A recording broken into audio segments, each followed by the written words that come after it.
Welcome to the summer of 2019 TNT event. My name is Julie Stevenson, and I'm a member of the TNT Journey team.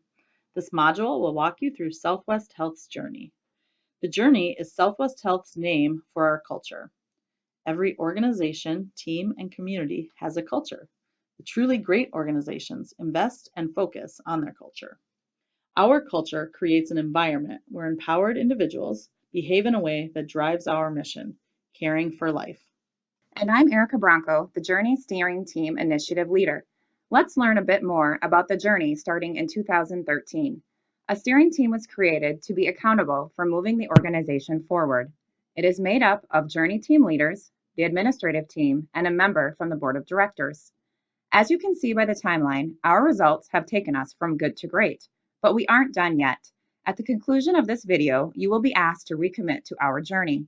This commitment is not only to the drive values that guide us, dignity, responsibility, integrity, innovation, and excellence, but also to our new mindset of high reliability.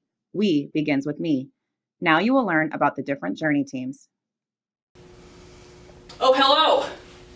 Agent Awesome here to tell you about Agents for Awesome, my group of people that are awesome. We promote positive experience principles, and I'm here to tell you about them today. Hi in the hallway. That is where you pass somebody and you say hi or you greet. How's the weather? Ha ha! Attitude of gratitude. This is thanking patients and visitors and coworkers whenever you meet them and for your honor of servicing them. Active listening. Listening to those around you. Paying attention. Asking questions if you don't understand. Taking notes. Service recovery. These are little boxes in every department, ask your manager where it is, that helps you recover service that might not have been more than stellar. Experience ambassador. This is one person who patients decide is awesome, and they get a $50 gift card. Nice, right? Banning blame. This is where we do not blame others for mistakes, but we look at how we can create a system around preventing them. Telephone etiquette. Basic etiquette on the telephone because they're people too. Choose it or lose it. This is the words we use, either positive or negative, that can affect our patient's experience. Keywords at key times. Explain what you are doing as you are doing it. Let patients and families know the times and the wait times. It's nice to know. And managing up. Talking well about other departments and people around you because everybody is awesome! Hi, I'm Bryant. I'm work in the pharmacy department here at Southwest Health. I'm a member of the Voice team. So the Voice mission is to make Southwest Health the greatest place to work in Southwest Wisconsin. We take suggestions and work on different projects that make that happen here at Southwest Health. So if you have any ideas or any suggestions for improvements here at Southwest Health, just contact a member of the Voice team. So to find out who's on the Voice team, we have our own intranet page. So if you go to the intranet, you click on the journey, there will be a Voice page, and then all of the team members are listed on the left there, and you can find out who's on the Voice team so you can give them your awesome idea and we can implement it for you, or help you implement it. So for the next part of our journey, the next chapter of our journey, the Voice has been tasked to look at employee recognition and appreciation here at Southwest Health. So we're going to talk about that today. We hope you learned some new information and can take this back to your workplace and make it a better place to work. So we know there are many informal ways to recognize employees. There's just saying, "Hi Dana, you look really nice today. You did a good job this morning, nice job.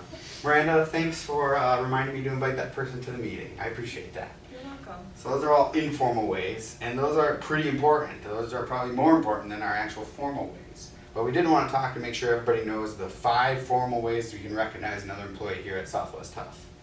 Do you guys, can you think of any ways to recognize another employee? Thank you cards. Thank you cards, yep. So thank you cards should be in every department. Do you guys know where your thank you cards are in your department? Good. If you don't know, you can just ask your coworker or your manager when you get back. If you thought they were one place and they're not there, just ask and see where they're at. So when you write a thank you note, you can write out the whole thank you note.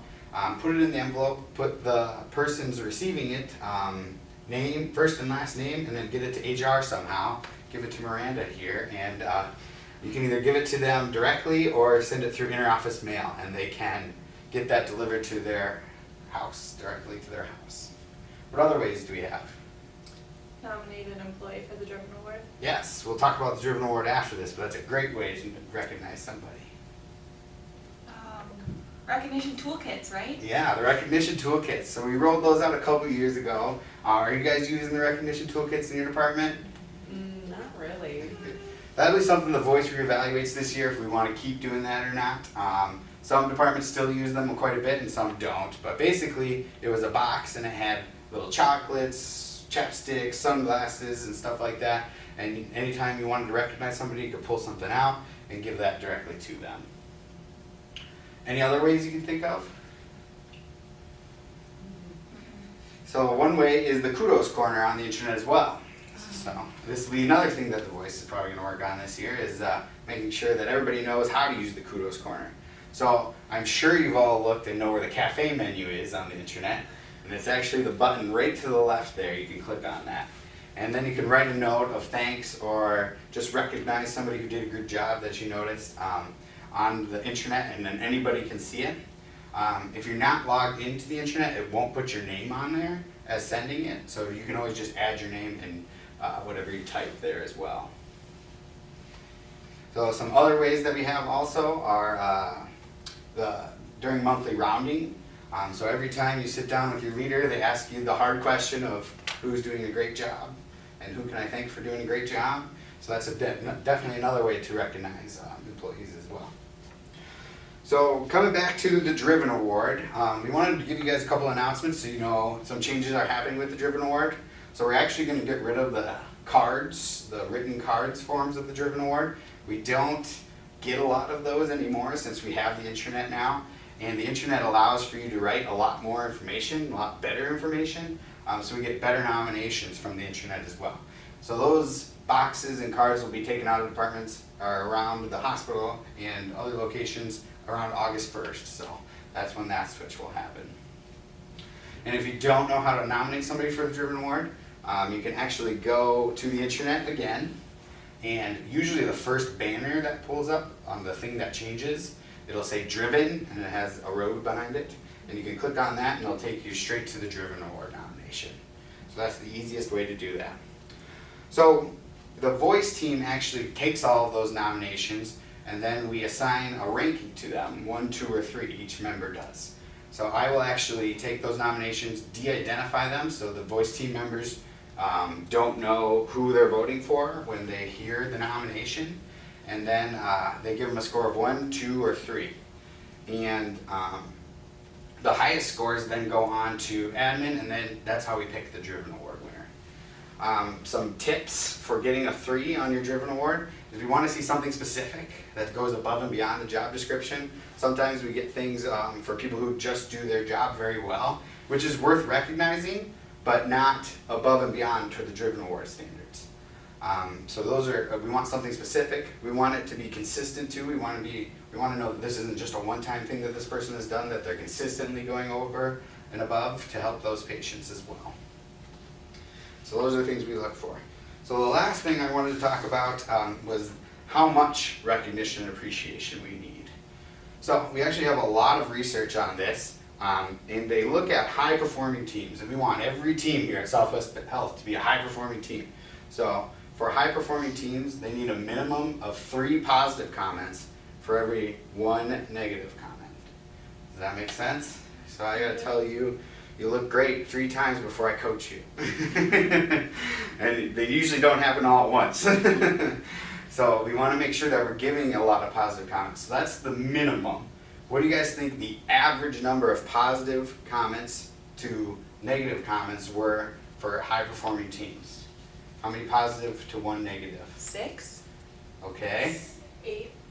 6 or 7 or 8, yeah. Okay. It's actually 17. Whoa. 17 to 1. That's a lot. Yeah. Crazy. So that is a lot. So where does those positive comments come from? They come from your leader? That seems impossible. Yeah, it is important that your leader does give you positive feedback and tells you good things. So that's always a feedback that you can give your leader too. If you're not getting a lot of positive feedback, mention that to them and help them look for more positive things as well. So, but like you said, it is impossible. I'm not even in my department for 17 minutes in a day sometimes. So it's hard for me to give you that. So where else can that come from? Can it come from your mom? Sure. Yeah, moms are really good at positive feedback. My little Miranda, she's always so good and everybody loves her. Yeah, moms are really good at positive feedback. So that's what I think everybody has worked with somebody who has a mom type role in their department as well. And I think that's really important to get that. So that's really what we're challenging you to do, is to go out there and increase the positive feedback that you're getting and giving in your workspace, because that's what can make Southwest Health a really great place to work. Any questions, comments? I don't think so. Okay, well, enjoy, have a great rest of the day, and you're all looking amazing today. What a good looking group. Thank you. Welcome to the Nightingale's Jeopardy! We have Change It, Prove It, and Nursing Bundle. So Kaylin, what would you like? Change it. Change it for 200. 200. So this is a voluntary program for nurses who've been employed at least a year that provides an opportunity for personal and professional growth. The clinical ladder. What is the clinical ladder? All right, so perfect. Good job. So the clinical ladder starts at the beginning of December and ends in October.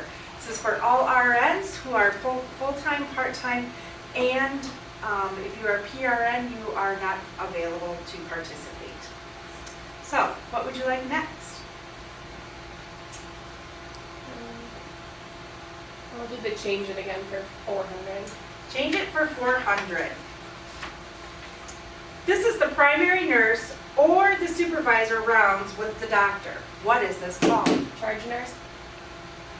Oh, so close. This is called No Doc Rounds Alone. This is an initiative done by nurses to ensure that we have both patient and staff satisfaction, along with enhanced communication. Okay. Next. I'll try Prove It for 200. Prove it for 200, Ann. This is an initiative to improve the health of the nation, supported by nurses who promote a healthy lifestyle in the areas of physical activity, sleep, nutrition, quality of life, and safety. What is the big M? Super close. This is called Healthy Nurse, Healthy Nation, inspired by nurses all around the country. There's over 20,000 members. Okay, Let's do Prove It for 400. Prove it for 400 for Tabitha. Okay, this is guidelines and standing orders in place to decrease the rates of our catheter-associated urinary tract infections.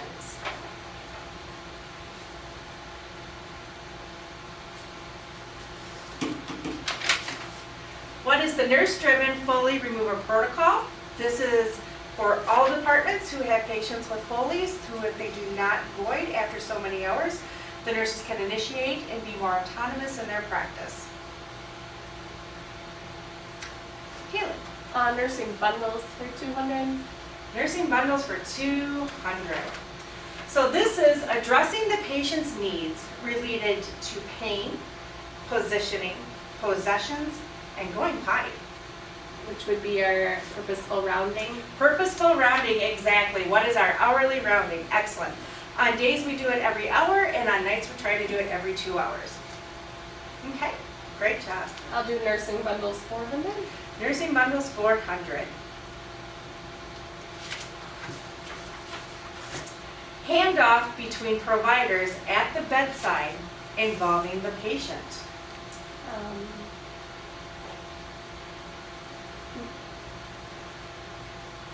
So bedside rounding at the bedside. Will we take that?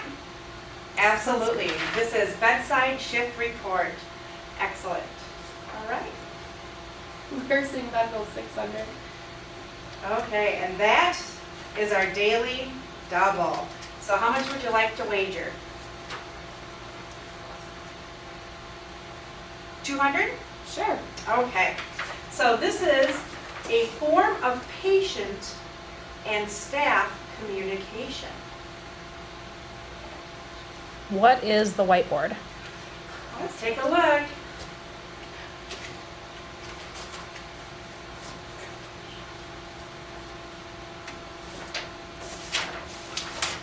You are correct, Tabitha. What is the right board?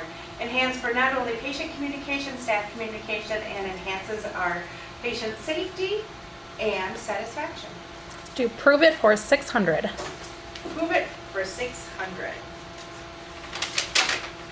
Oops, that's our daily double. So, this is an interdisciplinary approach to clinical practice that has been gaining ground following its formal introduction in 1992.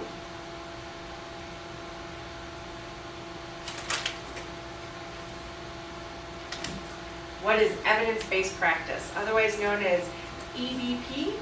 We sometimes call it also our standard of care. Okay, Change it for 600. change it, and this is our last one. Evidence-based nursing interventions that, when used together, significantly improve patient outcomes. Besides bedside reporting, hourly rounding, sepsis screening, preventing falls, and discharge phone calls. Best practice. Super close. Those are what we call the nursing bundle. That is the true nursing bundle. So that is it for today. Thank you very much. Hi all, welcome to Safety Squad. I'm Kate Bergman with the Quality Department and co-chair of Safety Squad. Today we're going to review purpose of our journey team as well as some information on incident reporting. So Safety Squad is the team that works to develop the hospital's culture and processes as it relates to delivering high quality and safe patient care. We work to create activities that promote a culture of safety, as well as create a culture that really promotes reporting incidences into the incident reporting system. The incident reporting system is so vital to our organization because it opens up the communication between when an event or an error occurs and being able to figure out why it occurred and figure out what needs to be done to prevent that from happening again. So Safety Squad believes so strongly in the incident reporting system that we created a monthly recognition around it called the HRO High Five.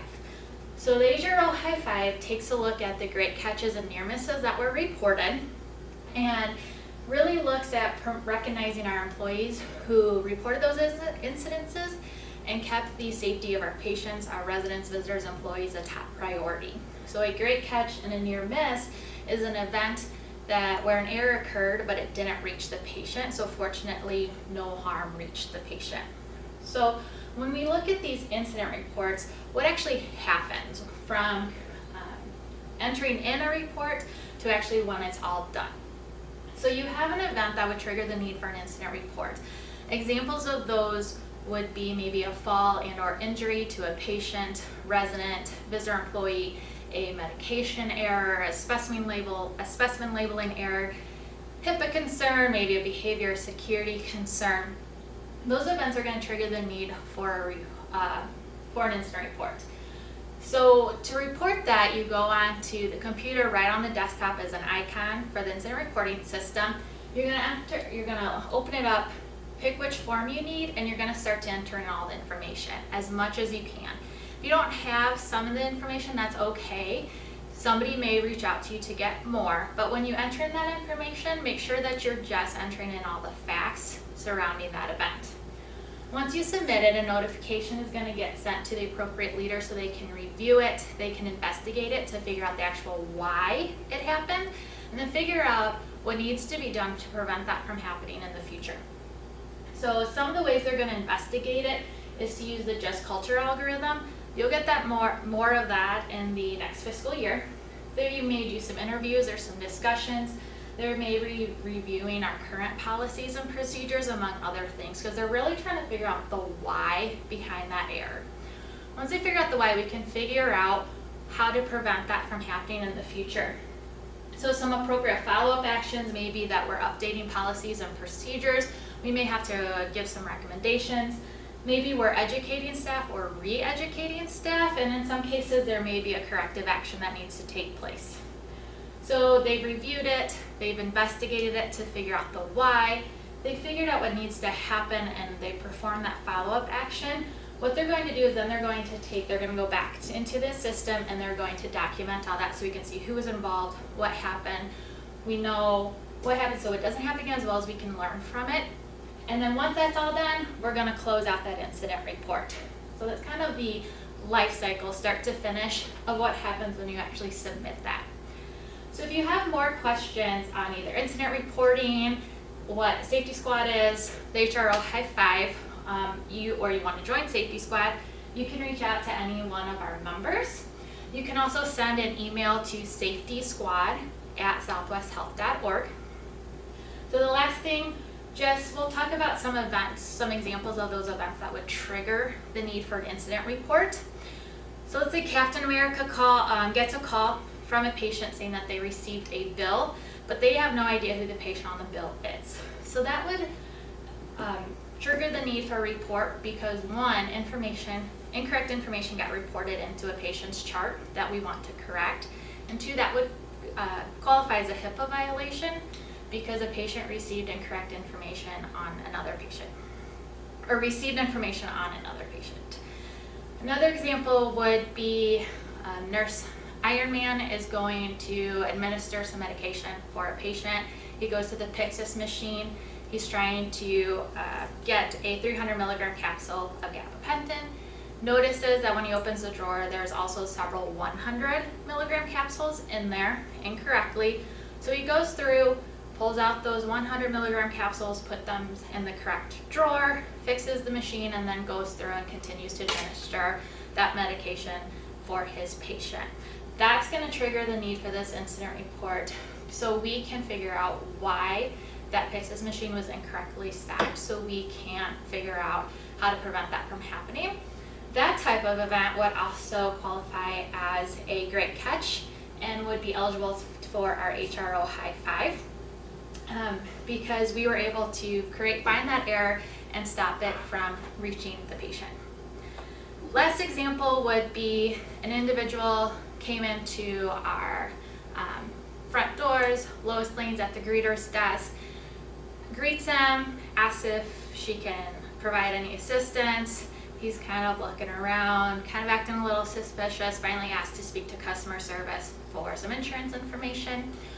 Once he speaks there, he's done. He doesn't leave. Instead, he kind of wanders between the ED waiting area and the lab registration area without really any purpose, talking to some visitors and patients, making them a little uncomfortable.